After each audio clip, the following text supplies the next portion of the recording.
بسم اللہ الرحمن الرحیم الحمد للہ والصلاة والسلام علی رسول اللہ وبعد باب برکت الغازی فی مالہ حیا و میتا مع النبی صلی اللہ علیہ وسلم و اولاۃ الامر۔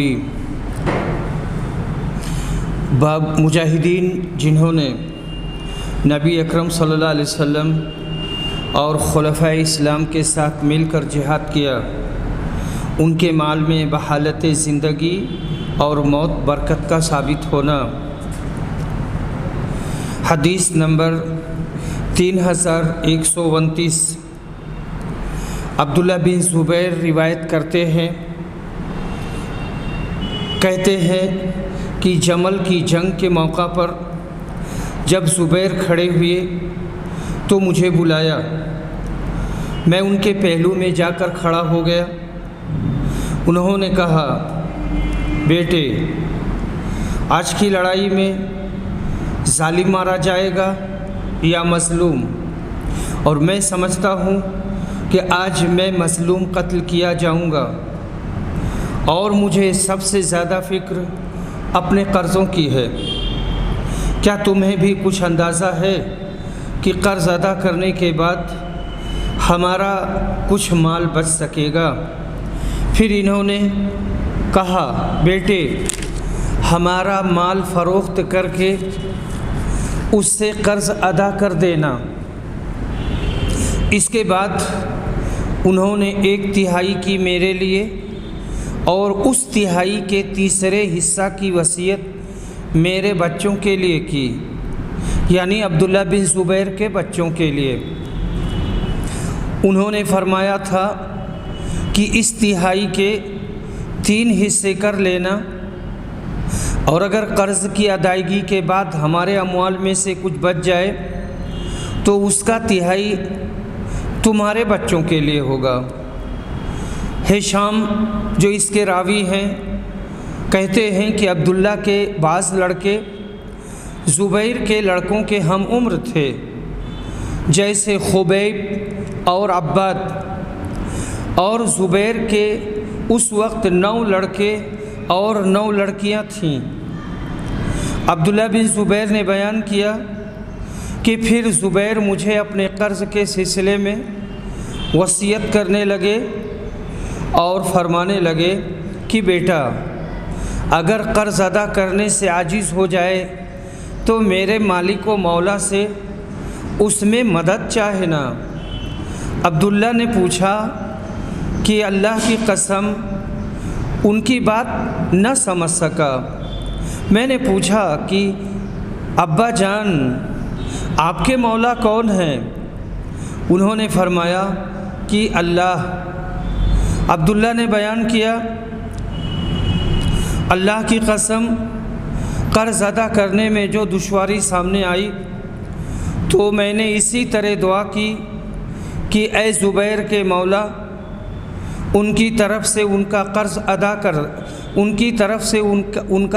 ادا کرا دے، اور ادائیگی کی صورت پیدا ہو جاتی تھی۔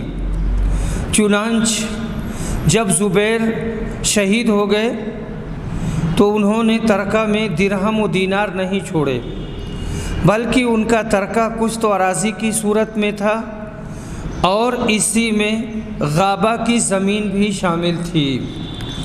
کل یہاں تک میں نے پڑھا تھا، اور میں نے مناسب سمجھا کہ شروع ہی سے اس کی ابتدا کی جائے تاکہ مسئلہ بالکل واضح رہے۔ 11 مکانات مدینہ میں تھے، 2 مکان بصرہ میں تھے، 1 مکان کوفہ میں تھا اور 1 مصر میں تھا۔ عبداللہ نے بیان کیا کہ ان پر جو اتنا سارا قرض ہو گیا تھا، اس کی صورت یہ ہوئی تھی کہ جب ان کے پاس کوئی شخص اپنا مال لے کر امانت رکھنے آتا تو آپ اسے کہتے کہ نہیں، البتہ اس صورت میں رکھ سکتا ہوں کہ یہ میرے ذمے بطور قرض رہے، کیونکہ مجھے اس کے ضائع ہو جانے کا بھی خوف ہے۔ حضرت زبیر کسی علاقے کے امیر کبھی نہیں بنے تھے، نہ وہ خراج وصول کرنے پر کبھی مقرر ہوئے، اور نہ کوئی دوسرا عہدہ انہوں نے قبول کیا۔ البتہ انہوں نے رسول اللہ صلی اللہ علیہ وسلم کے ساتھ اور ابو بکر و عمر و عثمان کے ساتھ جہادوں میں شرکت کی تھی۔ عبداللہ بن زبیر نے کہا کہ جب میں نے اس رقم کا حساب کیا جو ان پر قرض تھی تو اس کی تعداد 22 لاکھ تھی۔ بیان کیا کہ پھر حکیم بن حزام عبداللہ بن زبیر سے ملے تو دریافت کیا، بیٹے میرے دینی بھائی پر کتنا قرض رہ گیا ہے؟ عبداللہ نے چھپانا چاہا اور کہہ دیا کہ 1 لاکھ۔ اس پر حکیم نے کہا، قسم اللہ کی، میں تو نہیں سمجھتا کہ تمہارے پاس موجود سرمایہ سے یہ قرض ادا ہو سکے گا۔ عبداللہ نے اب کہا کہ اگر قرض کی تعداد 22 لاکھ ہوئی پھر آپ کی رائے کیا ہوگی؟ انہوں نے کہا، پھر تو یہ قرض تمہاری برداشت سے بھی باہر ہے۔ خیر، اگر کوئی دشواری پیش آئے تو مجھ سے کہنا۔ عبداللہ نے بیان کیا کہ حضرت زبیر نے غابہ کی جائیداد 1,70,000 میں خریدی تھی، لیکن عبداللہ نے وہ 16 لاکھ میں بیچی۔ پھر انہوں نے اعلان کیا کہ حضرت زبیر پر جس کا قرض ہو وہ غابہ میں آ کر ہم سے ملے۔ چنانچہ عبداللہ بن جعفر بن ابی طالب آئے، ان کا زبیر پر 4 لاکھ روپیہ تھا۔ انہوں نے تو یہی پیشکش کی، اگر تم چاہو میں یہ قرض چھوڑ سکتا ہوں، لیکن عبداللہ نے کہا کہ نہیں۔ پھر انہوں نے کہا کہ اگر تم چاہو میں سارے قرض کی ادائیگی کے بعد لے لوں گا۔ عبداللہ نے اس پر بھی یہی کہا کہ تاخیر کی بھی کوئی ضرورت نہیں۔ آخر انہوں نے کہا کہ پھر اس زمین میں میرے حصے کا قطعہ مقرر کر دیجئے۔ عبداللہ نے کہا کہ آپ اپنے قرض میں یہاں سے یہاں تک لے لیجئے۔ راوی نے بیان کیا کہ زبیر کی جائیداد اور مکانات وغیرہ بیچ کر ان کا قرض ادا کر دیا گیا اور سارے قرض کی ادائیگی ہو گئی۔ غابہ کی جائیداد میں 4.5 حصے ابھی باقی تھے جو فروخت نہیں ہوئے تھے۔ اس لیے عبداللہ معاویہ کے یہاں شام گئے۔ وہاں عمرو بن عثمان، منذر بن زبیر اور ابن زمعہ موجود تھے۔ معاویہ نے ان سے دریافت کیا کہ غابہ کی جائیداد کی قیمت طے ہوئی؟ انہوں نے بتایا کہ ہر حصے کی قیمت 1 لاکھ طے پائی تھی۔ معاویہ نے دریافت کیا کہ اب باقی کتنے حصے رہ گئے ہیں؟ انہوں نے بتایا کہ 4.5 حصے۔ اس پر منذر بن زبیر نے کہا، 1 حصہ 1 لاکھ میں لے لیتا ہوں۔ عمرو بن عثمان نے کہا کہ 1 حصہ 1 لاکھ میں لے لیتا ہوں۔ ابن زمعہ نے کہا کہ ایک حصہ 1 لاکھ میں لے لیتا ہوں۔ اس کے بعد معاویہ نے پوچھا کہ اب کتنے حصے باقی بچے ہیں؟ انہوں نے کہا کہ 1.5 حصہ۔ حضرت معاویہ نے کہا کہ پھر اس سے میں 1.5 لاکھ میں لے لیتا ہوں۔ بیان کیا کہ عبداللہ بن جعفر نے اپنا حصہ بعد میں معاویہ کو 6 لاکھ میں بیچ دیا۔ پھر جب عبداللہ بن زبیر قرض کی ادائیگی کر چکے تو زبیر کی اولاد نے کہا کہ اب ہماری میراث تقسیم کر دیجئے، لیکن عبداللہ نے کہا کہ ابھی تمہاری میراث اس وقت تک تقسیم نہیں کر سکتا جب تک 4 سال تک ایام حج میں اعلان نہ کرا لوں کہ جس شخص کا بھی زبیر پر قرض ہو وہ ہمارے پاس آئے اور اپنا قرض لے جائے۔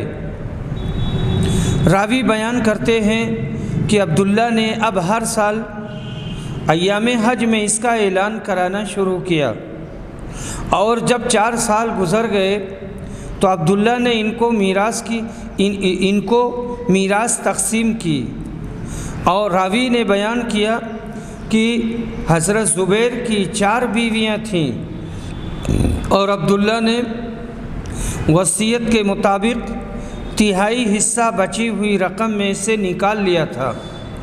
پھر بھی ہر بیوی کے حصہ میں 12 لاکھ کی رقم آئی، اور کل جائیداد حضرت زبیر کی 5 کروڑ 2 لاکھ ہوئی۔ یہ حضرت زبیر بن عوام ہیں، کنیت ابو عبداللہ قریشی ہے۔ ان کی والدہ حضرت صفیہ عبد المطلب کی بیٹی اور نبی اکرم کی پھوپھی ہیں۔ یہ اور ان کی والدہ شروع ہی میں اسلام لے آئے تھے جبکہ ان کی عمر 16 سال کی تھی۔ یہ تمام غزوات میں نبی اکرم کے ساتھ رہے، عشرہ مبشرہ میں سے ہے، یعنی ان 10 لوگوں میں سے ہیں جن کو دنیا ہی میں جنت کی بشارت دے دی گئی تھی۔ جنگ جمل میں شہید ہوئے۔ یہ جنگ حضرت عائشہ اور حضرت علی کے درمیان ماہ جمادی الاولیٰ سن 36 ہجری میں باب البصرہ میں ہوئی تھی۔ حضرت عائشہ اونٹ پر سوار تھی، اس لیے اس کا نام جنگ جمل رکھا گیا۔ لڑائی کی وجہ حضرت عثمان کا خون ناحق تھا۔ حضرت عائشہ قاتلین عثمان سے قصاص کی طلبگار تھیں۔ یہ جنگ اسی بنا پر ہوئی۔ اس حدیث کے ذیل میں مولانا وحید الزماں فرماتے ہیں جنگ جمل سن 36 ہجری میں ہوئی، جو مسلمانوں کی خانہ جنگی کی بدترین مثال ہے۔ فریقین میں ایک طرف سربراہ حضرت علی تھے اور دوسری طرف حضرت عائشہ تھیں۔ حضرت زبیر حضرت عائشہ کے ساتھ تھے۔ ہوا یہ تھا کہ حضرت عثمان کے قاتل حضرت علی کے لشکر میں شریک ہو گئے تھے۔ حضرت عائشہ اور ان کے ساتھی یہ چاہتے تھے کہ وہ قاتلین عثمان فوراً ان کے حوالے کر دیے جائیں تاکہ ان سے قصاص لیا جائے۔ حضرت علی کہتے تھے کہ جب تک اچھی طرح دریافت اور تحقیق نہ ہو میں کس طرح کسی کو تمہارے حوالہ کر سکتا ہوں کہ تم ان کا خون ناحق کرو۔ یہی جھگڑا تھا جو سمجھنے اور سمجھانے سے طے نہ ہوا۔ دونوں طرف والوں کو جوش تھا۔ آخر نوبت جنگ تک پہنچی۔ باقی خلافت کی کوئی تکرار نہ تھی۔ حضرت عائشہ کے ساتھ جو صحابہ تھے وہ سب حضرت علی کی خلافت تسلیم کر چکے تھے۔ جب لڑائی شروع ہوئی تو حضرت علی نے حضرت زبیر کو بلا کر نبی اکرم کی حدیث یاد دلائی کہ زبیر ایک دن ایسا ہوگا کہ تم علی سے لڑو گے اور تم ظالم ہوگے۔ حضرت زبیر یہ حدیث سنتے ہی میدان جنگ سے لوٹ گئے۔ راستے میں ایک مقام پر سو گئے۔ عمرو بن جرموس مردود نے وادی السبا میں سوتے ہوئے ان کو قتل کر دیا اور ان کا سر حضرت علی کے پاس لایا۔ حضرت علی نے فرمایا میں نے نبی صلی اللہ علیہ وسلم سے سنا ہے کہ زبیر کا قاتل دوزخی ہے۔ اس میں تھوڑی سی بات کا اضافہ کرنا ضروری ہے۔ حضرت علی اور عائشہ یہ دونوں جنگ کرنا ہی نہیں چاہتے تھے۔ مسئلہ قاتلان عثمان سے قصاص کا مطالبہ تھا اور بات طے ہو گئی تھی۔ جب تیسری آنکھ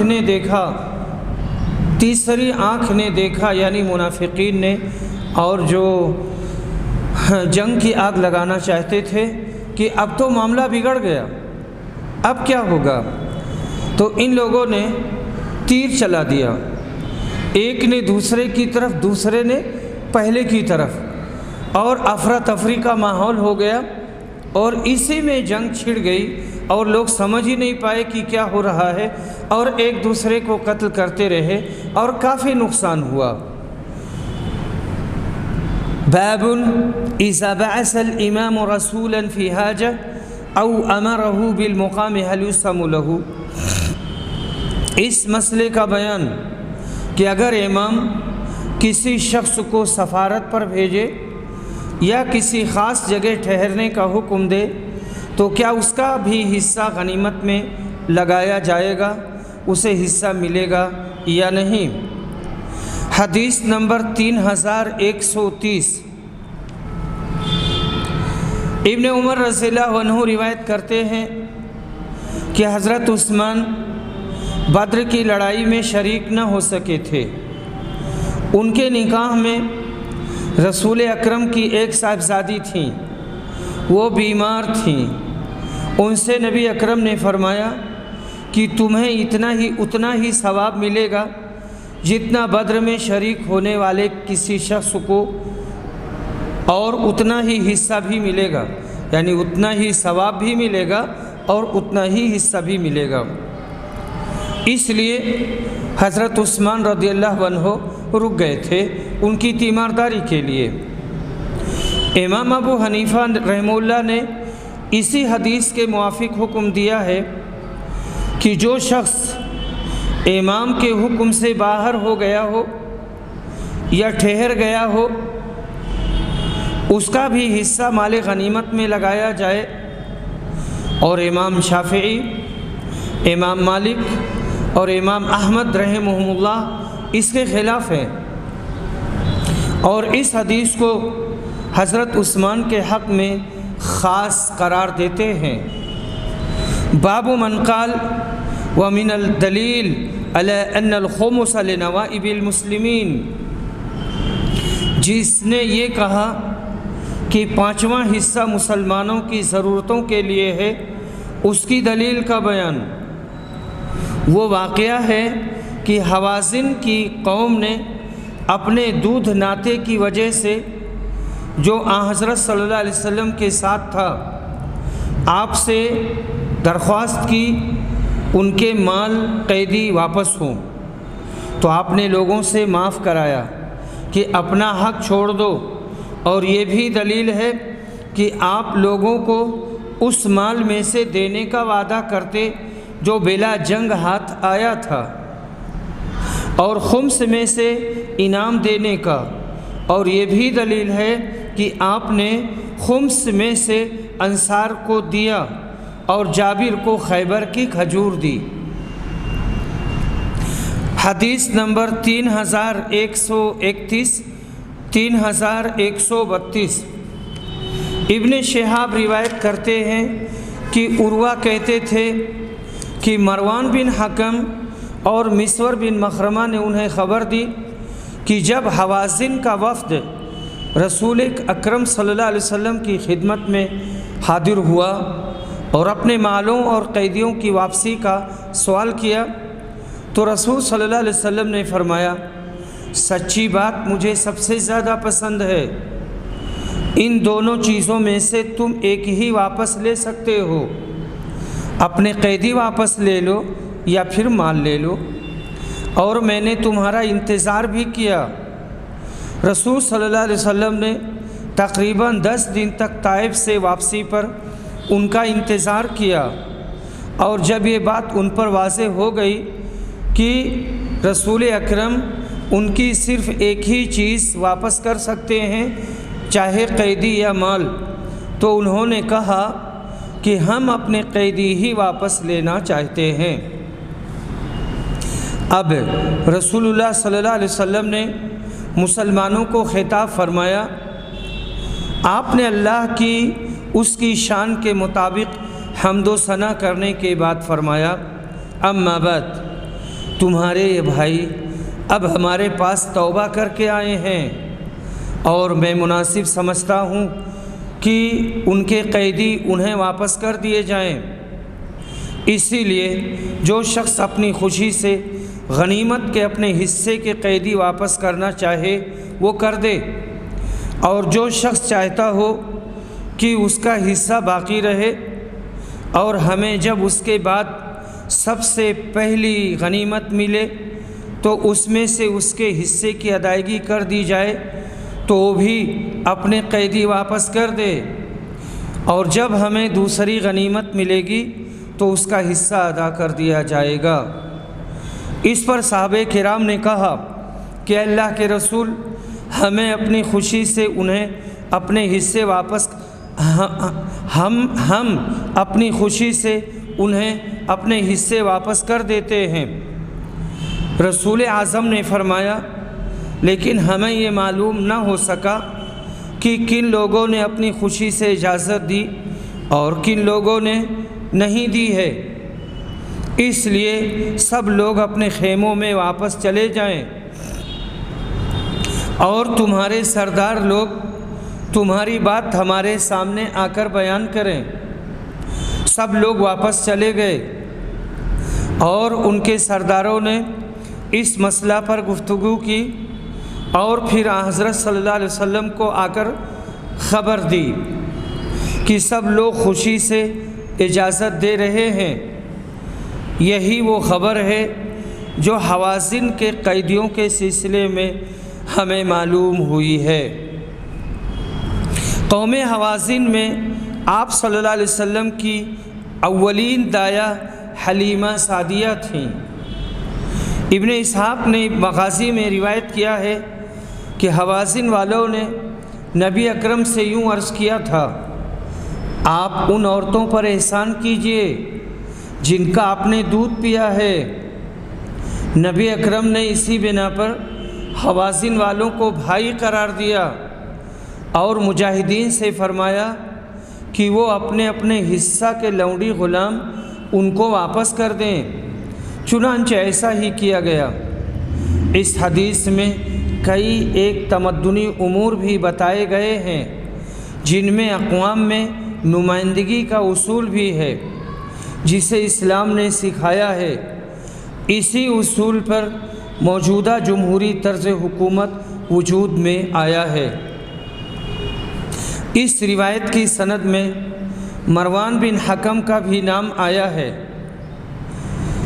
اس پر مولانا وحید الزماں فرماتے ہیں، مروان نے نہ نبی اکرم سے سنا ہے نہ آپ کی صحبت اٹھائی ہے۔ اس کے اعمال بہت خراب تھے اور اسی وجہ سے لوگوں نے امام بخاری پر طعنہ زنی کی ہے کہ مروان سے روایت کرتے ہیں۔ حالانکہ امام بخاری نے اکیلے مروان سے روایت نہیں کی بلکہ مسور بن مخرمہ کے ساتھ جو صحابی ہیں روایت کی ہے، اور اکثر ایسا بھی ہوتا ہے کہ بعض برا شخص حدیث کی روایت میں سچا اور محتاط ہوتا ہے تو محدثین اس سے روایت کرتے ہیں، اور کوئی شخص بہت نیک اور صالح ہوتا ہے لیکن وہ عبادت یا دوسرے علم میں مصروف رہنے کی وجہ سے حدیث کے الفاظ اور متن کا خوب خیال نہیں رکھتا تو محدثین اس سے روایت نہیں کرتے یا اس کی روایت کو ضعیف جانتے ہیں۔ ایسی بہت سی مثالیں موجود ہیں۔ مجتہدین اعظام میں کچھ حضرات تو ایسے ہیں جن کا طریقہ کار استخراج و استنباط مسائل اجتہاد کے طریق پر تھا۔ کچھ فقہ اور حدیث ہر دو کے جامع تھے۔ بہرحال امام بخاری اپنی جگہ پر مجتہد مطلق ہیں۔ اگر وہ کسی جگہ مروان جیسے لوگوں کی مرویات نقل کرتے ہیں تو ان کے ساتھ کسی اور معتبر شاہد کو بھی پیش کر دیتے ہیں جو ان کے کمال احتیاط کی دلیل ہے، اور اس بنا پر ان پر طعن کرنا محض تعصب اور کور باطنی کا ثبوت دینا ہے۔ ابو قلابہ روایت کرتے ہیں اور ایوب نے ایک دوسری سند کے ساتھ اس طرح روایت کی ہے، کہتے ہیں مجھ سے قاسم بن عاصم کلیمی نے بیان کیا اور کہا کہ قاسم کی حدیث ابو قلابہ کی حدیث کی بنسبت مجھے زیادہ اچھی طرح یاد ہے۔ زادم سے انہوں نے بیان کیا کہ ہم ابو موسیٰ اشعری کی مجلس میں حاضر تھے، کھانا لایا گیا اور وہاں مرغی کا ذکر ہونے لگا۔ بنی تیم اللہ کے ایک آدمی سرخ رنگ والے وہاں موجود تھے، غالباً موالی میں سے تھے۔ انہیں بھی ابو موسیٰ نے کھانا پر بلایا۔ وہ کہنے لگے کہ میں نے مرغی کو گندی چیزیں کھاتے ایک مرتبہ دیکھا تھا تو مجھے بڑی نفرت ہوئی اور میں نے قسم کھا لی کہ کبھی مرغی کا گوشت نہیں کھاؤں گا۔ حضرت ابو موسیٰ نے کہا کہ قریب آؤ، تمہاری قسم پر میں تم سے ایک حدیث اس سلسلے کی بیان کرتا ہوں۔ قبیلہ اشعر کے چند لوگوں کو ساتھ لے کر میں نبی اکرم کی خدمت میں غزوہ تبوک کے لیے حاضر ہوا اور سواری کی درخواست کی۔ آپ نے فرمایا اللہ کی قسم میں تمہارے لیے سواری کا انتظام نہیں کر سکتا، کیونکہ میرے پاس کوئی ایسی چیز نہیں ہے جو تمہاری سواری کے کام آ سکے۔ پھر حضرت صلی اللہ علیہ وسلم کی خدمت میں غنیمت کے اونٹ آئے تو آپ نے ہمارے متعلق دریافت فرمایا اور کہا کہ قبیلہ اشعر کے لوگ کہاں ہیں؟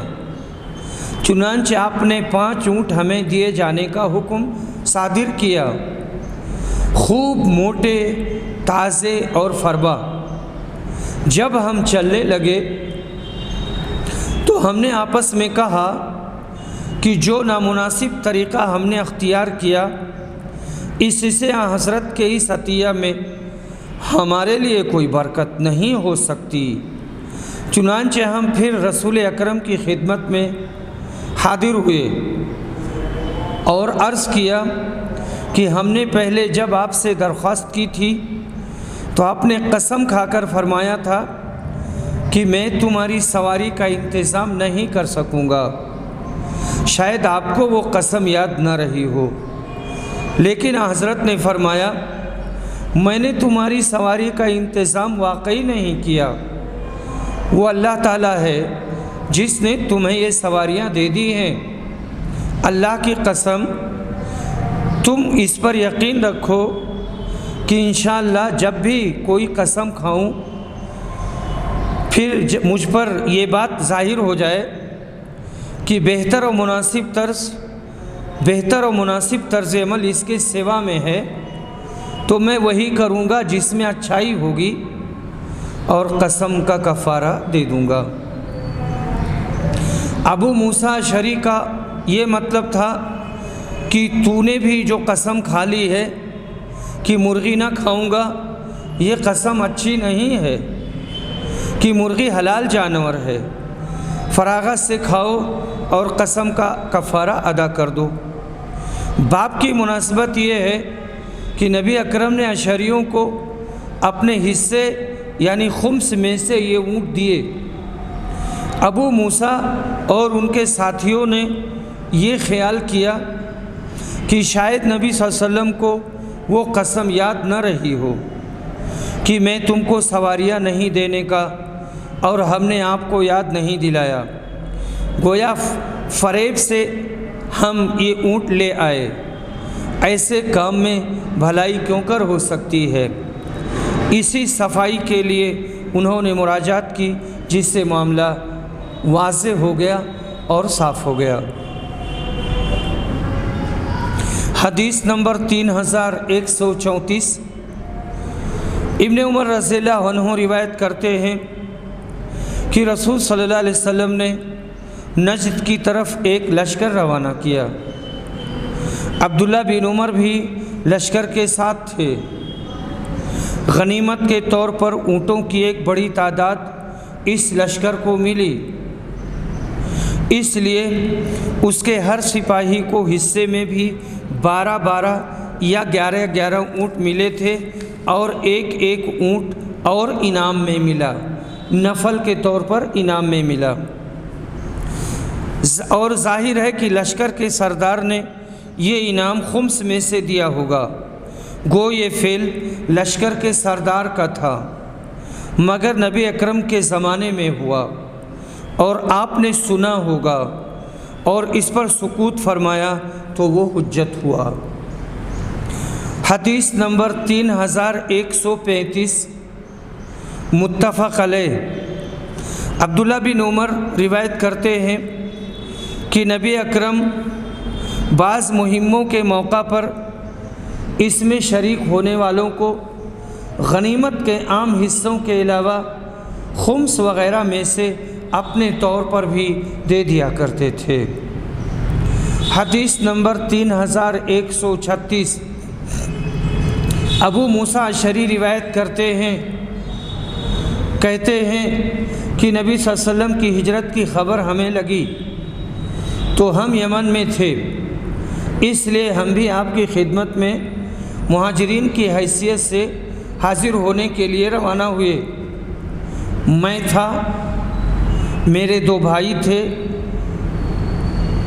یعنی کہتے ہیں کہ عمران دونوں سے کم تھی، میری عمر ان دونوں سے کم تھی، دونوں بھائیوں میں ایک ابو بردہ تھے اور دوسرے ابو روحم، یا انہوں نے یہ کہا کہ اپنی قوم کے چند افراد کے ساتھ، یا یہ کہا 53 یا 52 آدمیوں کے ساتھ یہ لوگ روانہ ہوئے تھے۔ ہم کشتی میں سوار ہوئے تو ہماری کشتی نجاشی کے ملک حبشہ پہنچ گئی۔ یہ لوگ اپنی کشتی سنبھال نہیں سکے اور وہاں ہمیں جعفر بن ابی طالب اپنے دوسرے ساتھیوں کی صحبت اور معیت میں ملے۔ جعفر نے کہا کہ رسول اکرم نے ہمیں یہاں بھیجا تھا اور حکم دیا تھا کہ ہم یہیں رہیں، اس لیے آپ لوگ بھی ہمارے ساتھ یہیں ٹھہر جائیں۔ چنانچہ ہم بھی وہیں ٹھہر گئے اور پھر سب ایک ساتھ مدینہ حاضر ہوئے۔